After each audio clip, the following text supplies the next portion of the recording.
रामायण की कहानी। क्या सीता मंदोदरी की बेटी थी? माता सीता के जन्म को लेकर कई कहानियां प्रचलित हैं। कोई कुछ कहानी सुनाता है तो कोई कुछ। इसलिए साफ साफ कहना मुश्किल है कि सीता की माता कौन थी। सीता के जन्म से जुड़ी हम ऐसी एक प्रचलित कहानी सुना रहे हैं। एक बार लंकापति रावण के तप से खुश होकर भगवान ब्रह्मा उसे वरदान मांगने को कहते हैं। रावण उनसे अमर होने का वरदान मांगता है। ब्रह्मा जी उसे अमर होने के अलावा कोई दूसरा वरदान मांगने को कहते हैं।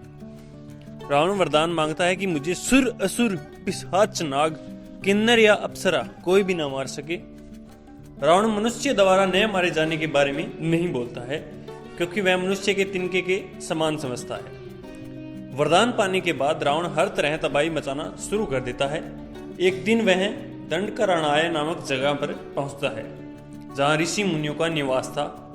रावण को ऋषि मुनियों को मारना उचित नहीं लगा, लेकिन वह उन ऋषि मुनियों को रक्त को एक कमकंडल में भरकर साथ ले जाता है। वह कमकंडल गृहस्थ ऋषि का था, जो पुत्री की लालसा में माता लक्ष्मी से प्रार्थना करते थे कि वह उनके घर पुत्री के रूप में जन्म ले। इसलिए गृहस्थ ऋषि रोजाना पूजा पाठ के दौरान पवित्र मंत्र पढ़कर दूध की कुछ बूंदे कमंडल में डाला करते थे, जिससे रावण रक्त भरकर अपने साथ ले गया था। रावण कमंडल को लंका ले गया और वह पहुंचकर कमंडल अपनी पत्नी मंदोदरी को देकर कहता है कि यह विषैले रक्त से भरा है, इसे संभाल कर रखना, किसी को मत देना। कुछ दिन बाद विहार के लिए रावण किसी पर्वत पर चला जाता है। मंदोदरी को इस तरह रावण का जाना अच्छा नहीं लगता। वो मृत्यु प्राप्त करने के लिए कमंडल में भरे विष को पान कर लेती है। कमंडल के रक्त को पीने के कुछ समय बाद मंदोदरी गर्भवती हो जाती है।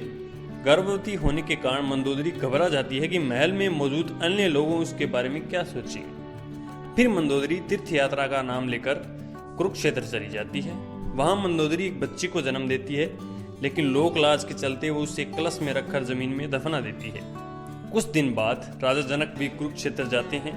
जब वह जमीन में हल चलाते हैं तो उन्हें वहां एक कलश मिलता है, जिसमें मंदोदरी ने बच्ची को रखा था।